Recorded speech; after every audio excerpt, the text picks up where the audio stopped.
गांव के किनारे एक गरीब महिला रहती थी। उसके पति का देहांत हो चुका था और वो अपने छोटे बेटे के साथ खेतों में मेहनत करके गुजारा करती थी। एक दिन हवा के झोंके से एक बांस का बीज उसके खेत में आ गिरा।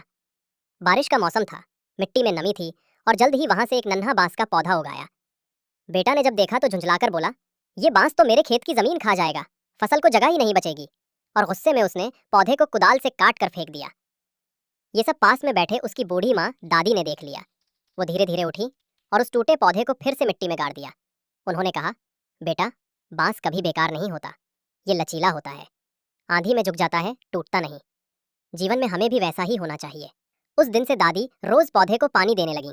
दिन, हफ्ते, महीने गुजरते गए, पर बांस का पौधा धीरे धीरे ही बढ़ रहा था। बेटा हंसकर कहता, अम्मा, इतना पानी देती हो फिर भी बढ़ता नहीं।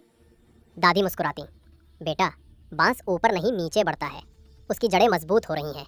5 साल बाद अचानक एक दिन बांस का पौधा तेजी से ऊपर बढ़ने लगा। कुछ ही महीनों में वो ऊंचा और मजबूत बन गया। अब लोग उसकी लकड़ी से मचान बनाते, बाड़ लगाते और बांस की सीटी बजाकर बच्चे खेलते। बेटा को अब अपनी गलती का एहसास हुआ। वो बोला, मैंने इसे काटने की कोशिश की, पर इसने फिर भी हमें सहारा दिया। फिर एक रात तेज तूफान आया, आसमान गरजने लगा, पेड़ पौधे गिरने लगे, लेकिन बांस का पेड़ नहीं टूटा। वो बस झुक गया और सुबह सूरज निकलने तक सीधा खड़ा हो गया।